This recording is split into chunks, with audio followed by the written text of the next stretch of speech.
جنید بغدادی رحمۃ اللہ علیہ کا ایسا رویہ کہ بازار میں سناٹے چھا گئے، جانیے کیوں ہر کوئی حیران تھا۔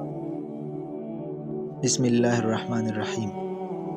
بغداد اس دور میں صرف خلافت کا مرکز ہی نہیں تھا، بلکہ تجارت، دولت اور دنیا داری کا بھی سب سے بڑا شہر تھا۔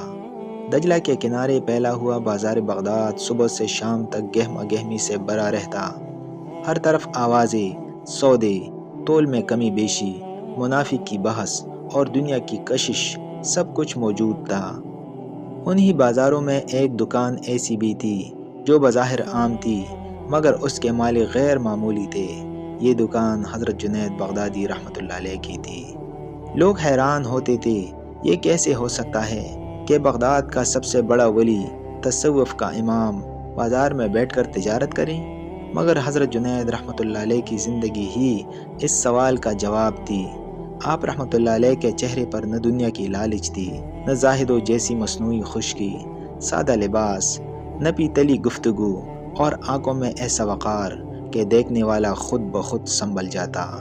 آپ رحمۃ اللہ علیہ دن کے وقت بازار میں بیٹھتے، کپڑے یا سامانی تجارت بیچتے، تول پورا کرتے، دام میں نرمی رکھتے اور کسی پر بوجھ نہ بنتے۔ ایک دن ایک شخص دور سے بازار میں آیا۔ اس نے سن رکھا تھا کہ جنید بغدادی رحمۃ اللہ علیہ ایک بڑی ولی اللہ ہے، مگر دل میں شبہ تھا، اگر یہ واقعی اللہ والے ہیں تو بازار میں کیوں بیٹھتے ہیں؟ وہ شخص حضرت جنید رحمۃ اللہ علیہ کی دکان پر آیا اور جان بوجھ کر سخت لہجے میں بولا، اے تاجر، ذرا یہ سامان دکھاؤ۔ حضرت جنید رحمۃ اللہ علیہ نے مسکرا کر سامان دکھایا، تول کیا، قیمت بتائی۔ اس شخص نے قیمت سن کر کہا، یہ تو بہت مہنگا ہے، تم لوگ تو بس لوٹتے ہو۔ بازار میں عام تاجر ایسے موقع پر جھگڑ پڑتے ہیں، مگر حضرت جنید رحمۃ اللہ علیہ نے نہ آواز بلند کی، نہ تیوری چڑھائی، نرمی سے فرمایا، بھائی اگر مہنگا لگتا ہے تو کہیں اور سے لے لو، رزق دینے والا اللہ ہے، جنید نہیں۔ یہ سن کر وہ شخص چونک گیا۔ اس نے دل میں کہا، یہ بات تو کوئی عام تاجر نہیں کہتا۔ کچھ دیر بعد اس نے پھر آزمائش کے لیے کہا، تول میں ذرا کمی لگ رہی ہے۔ حضرت جنید رحمۃ اللہ علیہ نے فوراً ترازو دوبارہ رکھا اور اس بار کچھ زیادہ تول دیا۔ فرمایا، قیامت کے دن کمی سے بہتر ہے کہ یہاں زیادہ دے دوں۔ یہ الفاظ سن کر وہ شخص خاموش ہو گیا۔ اسی بازار میں ایک اور واقعہ پیش آیا۔ ایک عورت آئی، اس کے پاس بہت کم پیسے تھے۔ اس نے آہستہ سے کہا، میرے بچے بھوکے ہیں، جو ہو سکے دے دے۔ حضرت جنید رحمۃ اللہ علیہ نے سامان دیا، قیمت کم لی اور جاتے ہوئے کچھ سکے اس کے ہاتھ میں رکھ دیے۔ عورت نے حیرت سے کہا، یہ تو میں نے مانگے نہیں تھے۔ آپ رحمۃ اللہ علیہ نے فرمایا، یہ تم نے نہیں مانگے، مگر تمہارے بچوں نے اللہ سے مانگے تھے، اور اس نے جنید کو ذریعہ بنا دیا۔ بازار کے لوگ یہ سب دیکھ رہے تھے۔ ایک تاجر نے طنزیہ کہا، حضرت آپ اس طرح دیتے رہے تو خود حالی ہو جائیں گے۔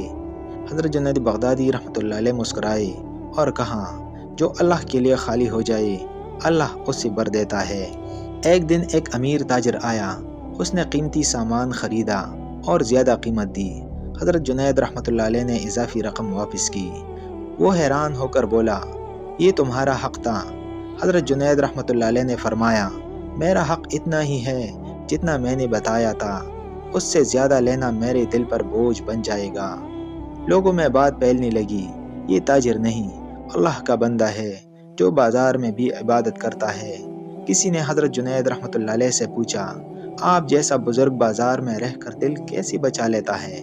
آپ رحمۃ اللہ علیہ نے فرمایا، دل اگر اللہ کے پاس ہو تو بازار نقصان نہیں دیتا، اور دل اگر بازار میں ہو تو مسجد بھی فائدہ نہیں دیتی۔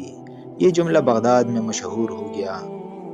ایک دن ایک مرید نے کہا، حضرت آپ جیسا مقام رکھنے والا بازار میں کیوں بیٹھتا ہے؟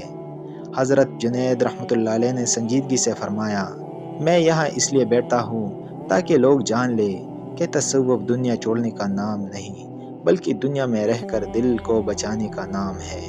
بازار بغداد حضرت جنید بغدادی رحمۃ اللہ علیہ کے لیے صرف تجارت کی جگہ نہیں تھا، بلکہ تزکیہ نفس کی عملی درسگاہ تھا۔